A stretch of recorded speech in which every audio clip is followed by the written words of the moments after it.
Hello दोस्तों, मैं हूं Kashdeep Verma. Hindi voice notes YouTube channel में आपका स्वागत है। दोस्तों, आज के इस क्लास में हम लोग ब्रह्मपुत्र नदी अपवाह तंत्र के बारे में पढ़ेंगे। तो चलिए आज का क्लास स्टार्ट करते हैं। देखिए, ब्रह्मपुत्र नदी, इसका जो उद्गम स्रोत है वह चिमांग युंगडुंग ग्लेशियर मानसरोवर झील कैलाश पर्वत के समीप तिब्बत के पठार से इसका उद्गम होता है। वहां से वह नदी निकलती है। ठीक है। ब्रह्मपुत्र नदी का जो टोटल लंबाई है वह 2900 किलोमीटर है, लेकिन भारत में इसका लंबाई है 916 किलोमीटर। देखिए, ब्रह्मपुत्र नदी का जो टोटल लंबाई है वह 2900 किलोमीटर है, लेकिन भारत में यहाँ से लेकर यहाँ तक, देखिए यहाँ से ब्रह्मपुत्र नदी भारत में प्रवेश करती है यांग्याप दर्रे से, और यहाँ से लेकर यहाँ तक का जो लंबाई है वह 916 किलोमीटर है। काम करता हूँ, मैं पहले आपको एक बार डाटा बता देता हूँ, उसके बाद वही डाटा को मैप के जरिए आपको समझा दूंगा। ठीक है। देखिए, ब्रह्मपुत्र नदी का जो उद्गम स्रोत है वह चिमांग युंगडुंग ग्लेशियर मानसरोवर झील कैलाश पर्वत के समीप तिब्बत के पठार से ब्रह्मपुत्र नदी निकलती है। ब्रह्मपुत्र नदी का जो टोटल लंबाई है वह 2900 किलोमीटर है, लेकिन भारत में इसका लंबाई है 916 किलोमीटर। 916 किलोमीटर तक ब्रह्मपुत्र नदी भारत में बहती है।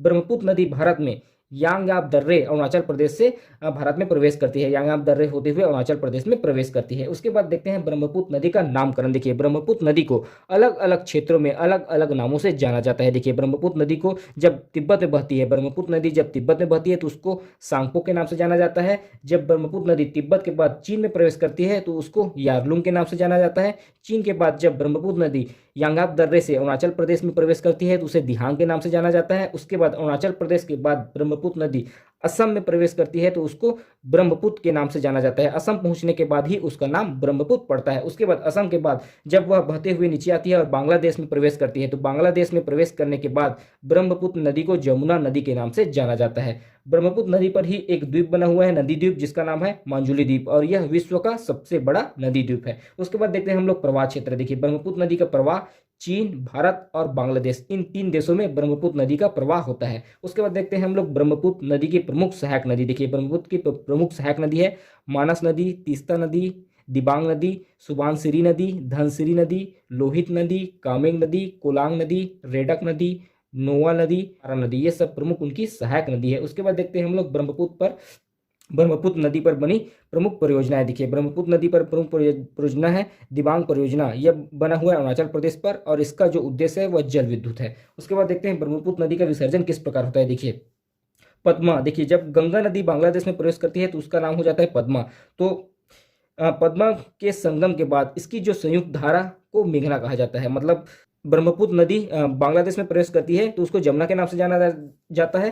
तो पद्मा और जमुना की संयुक्त धारा को मेघना कहा जाता है, जो कि सुंदरबन में डेल्टा का निर्माण करते हुए बंगाल की खाड़ी में गिरती है। ठीक है। और ब्रह्मपुत्र नदी विश्व का सबसे ऊंचा नौकागम्य नदी है। देखिए, इसको हम लोग मैप से समझते हैं। देखिए, यहाँ पास चिमांग युंगडुंग ग्लेशियर मानसरोवर झील कैलाश पर्वत के समीप तिब्बत के पठार से ब्रह्मपुत्र नदी निकलती है। जब वह तिब्बत क्षेत्र में बहती है तो उसका नाम क्या होता है? सांगपो होता है। ब्रह्मपुत्र नदी का जब तिब्बत के क्षेत्र में प्रवाहित होती है तो उसका नाम सांगपो होता है। उसके बाद जब चीन के क्षेत्र में ब्रह्मपुत्र नदी प्रवाहित होती है तो उसका नाम यारलुंग हो जाता है। उसके बाद यहाँ पास है यांगयाप दर्रा। यहाँ से वह भारत में अरुणाचल प्रदेश में प्रवेश करती है और अरुणाचल प्रदेश में प्रवेश करने के बाद ब्रह्मपुत्र नदी का नाम हो जाता है दिहांग। ठीक है। अरुणाचल प्रदेश के बाद जब असम में प्रवेश करती है ब्रह्मपुत्र नदी, उसके बाद उसका नाम ही ब्रह्मपुत्र नदी पड़ता है। देखिए, यहाँ पर तो यहाँ से लेकर अरुणाचल प्रदेश तक उसका नाम अलग अलग है ब्रह्मपुत्र नदी का। जैसे ब्रह्मपुत्र को तिब्बत में कहा गया सांगपो, चीन में कहा गया यारलुंग और अरुणाचल प्रदेश में कहा गया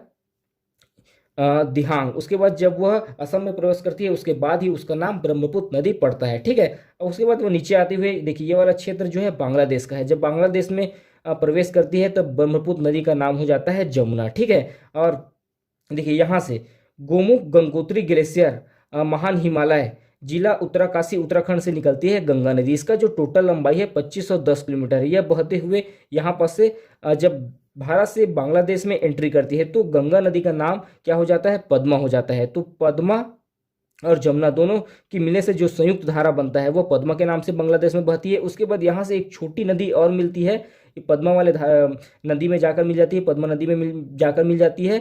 इस नदी का नाम है मेघना। तो पद्मा और मेघना मिलने के बाद इसका जो संयुक्त धारा है वह मेघना के नाम से सुंदरबन का डेल्टा बनाकर बंगाल की खाड़ी में गिरती है। देखिए, पद्मा जो कि गंगा है, जब मतलब बांग्लादेश में प्रवेश करने के बाद गंगा पद्मा के नाम से बहती है और ब्रह्मपुत्र जमुना के नाम से बहती है। तो पद्मा और जमुना के मिलन से जो संयुक्त धारा बनती है वो पद्मा कहलाती है। उसके बाद पद्मा और मेघना के मिलन से जो संयुक्त धारा बनती है उसे मेघना कहते हैं। तो मेघना सुंदरबन में डेल्टा का निर्माण करते हुए बंगाल की खाड़ी में गिरती है। तो इस पार्ट में हम लोगों ने ब्रह्मपुत्र नदी के बारे में पढ़ा। नेक्स्ट पार्ट में हम लोग गंगा नदी का टॉपिक कंप्लीट करेंगे। अभी के लिए इतना ही, धन्यवाद।